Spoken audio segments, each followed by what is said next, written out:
So yeah, I have the right to live the life that I want. You have the right to love all of your desire.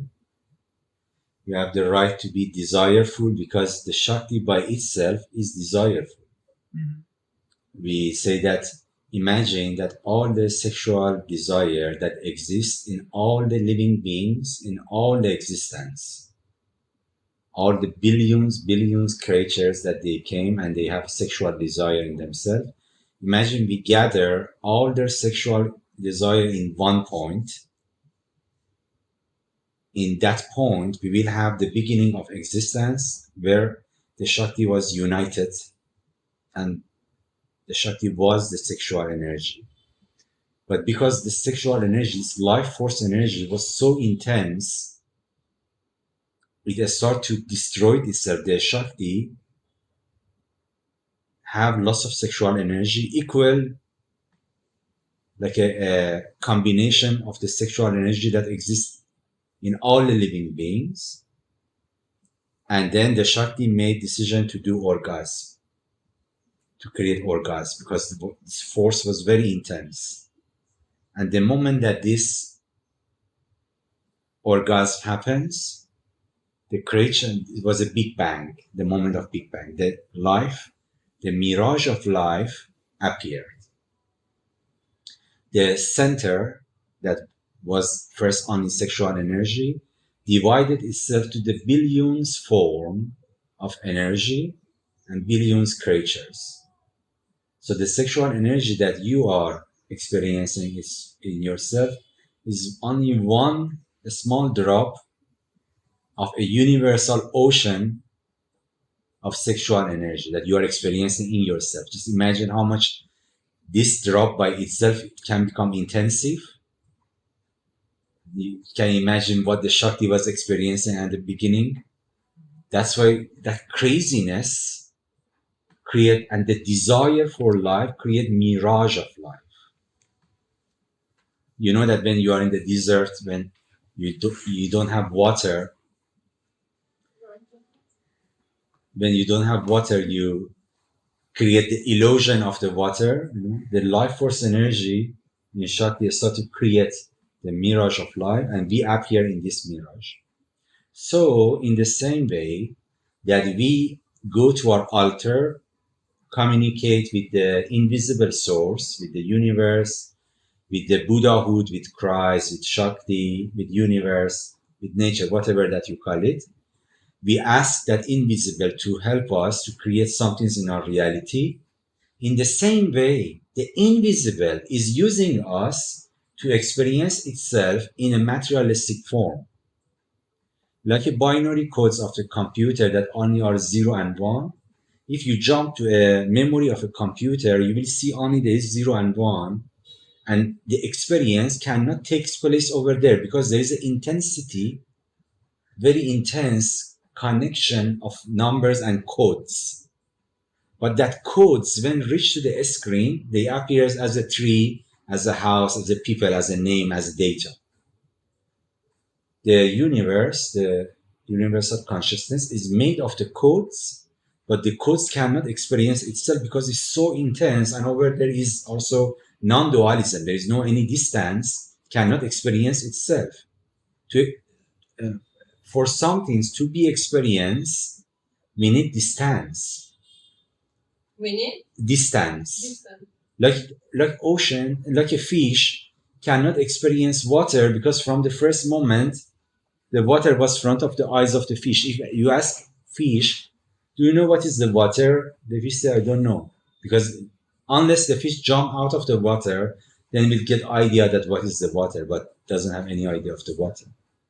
So in the intensity, in the non-dualism of the beginning of the creation, the experience of itself could not happen because there was no distance, no space. So when the Big Bang of mirage happens, the distance happens, and we that are one, we are coming from, because there is now distance between us, we came to experience it ourselves. So don't think that only you are praying for Shakti to gives you richer experience of life. Also at the same time, the Shakti, the universe, is asking you, please go to this materialistic domain of distance and duality, and let I experience myself through you. That's why having desire is good. That's why we say Tantra is life-oriented. Religion and many of spiritual ideologies, they are death-oriented. They are after-death-oriented.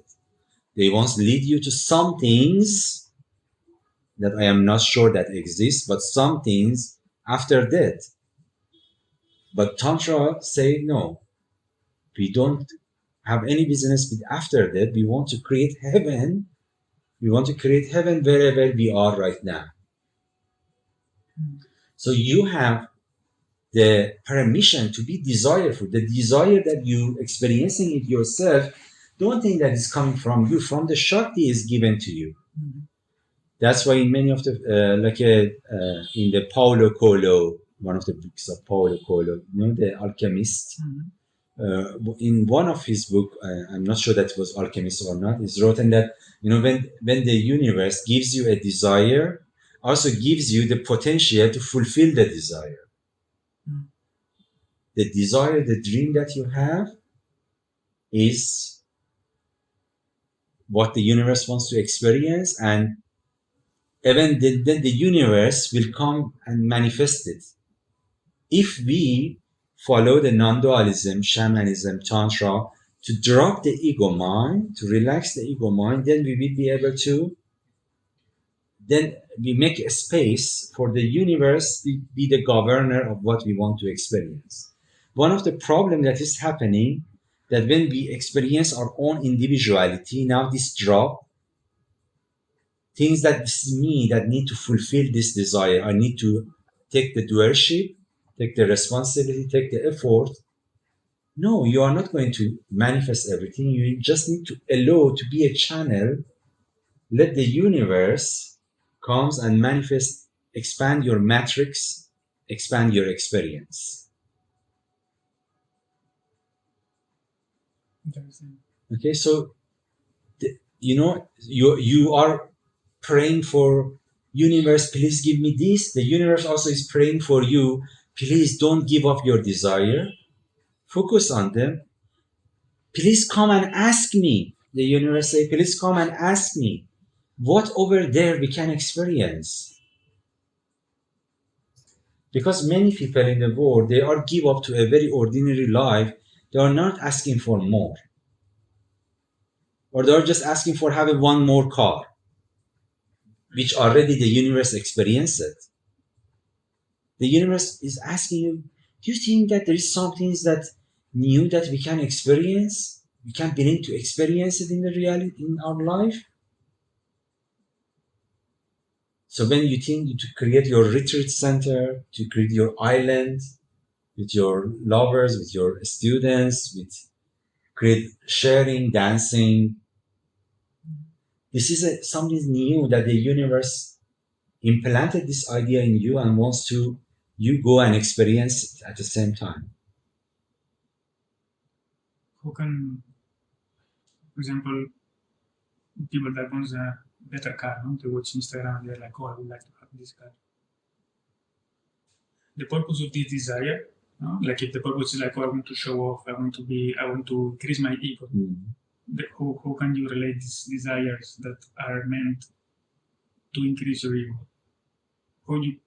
Are desires also sent by the universe, or it's desire that your ego built up on top, and you are just putting fake desires, or like or the one that actually the desire is sent by the universe, but when the ego mind, the ego mind is only the experiencer, but this experiencer doesn't want only to be experiencer, wants to be a doer, the manifester, the maker, the holder of the experience also.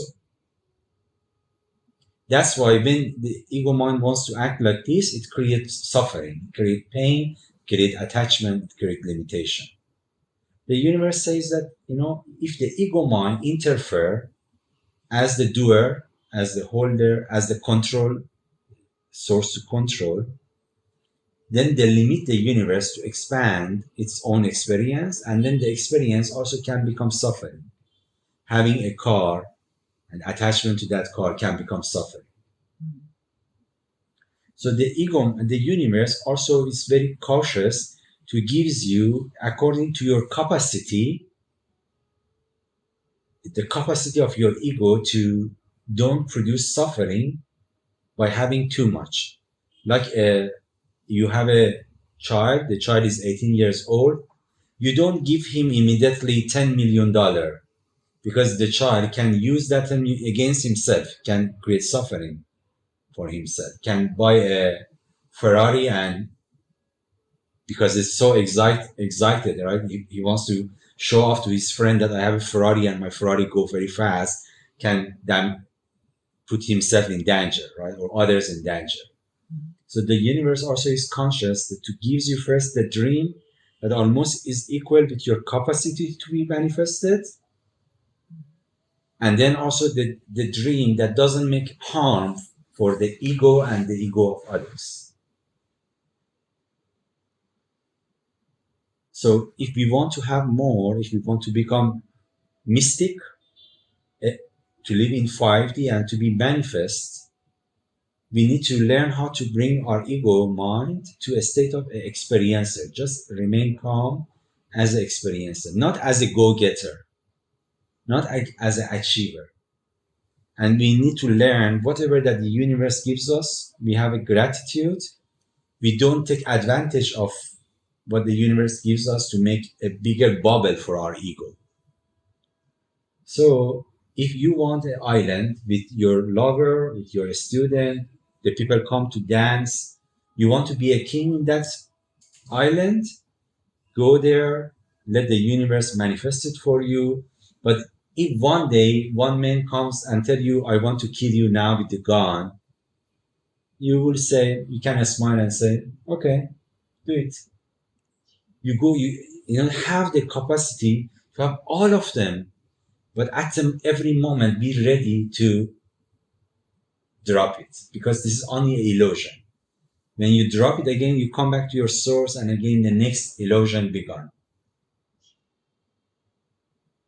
This is the life of a mystic, a tantric shamanic man that is able to manifest, is a completely unattached, completely follow non-action on action. Non-action on action. Also is written in Bhagavad Gita, in many of the books, that non-action on action means that you act in the way that you are not acting. You want your desire, you know what the universe wants to experience from you by your calmness, with your gratitude, with feeling, with trust to the universe, by practicing non-judgmentality, by being connected with your Shakti, with your holiness. You go to the state of non-action and action, and the things start to happen around you. You know that through you, the universe is experiencing that new things. I am looking for longevity. It is my mission to manifest the potential of longevity for human beings, or for my people, the people who follow this pattern. So the idea of the longevity is the new version of human beings, is a transhumanity. Transhuman means the new version or form of human beings, that they have psychic ability, they are ageless, they have a different vision to the life. Okay, we are entering the new age of humanity, that is the age of transhumanity. They call it transhumanity. And when the K1 was thinking that it is this K1 that wants to bring the longevity, but the universe wants to bring this idea and how to achieve it through the K1, through this instrument, through this uniform to the world. Then through the longevity, people start to experience new version of life. And also, when we are ageless, at the same time, we are free from fear of death. We don't scare of the death. We are We are ageless, but if the death comes, we just laugh, because we know that this is an illusion.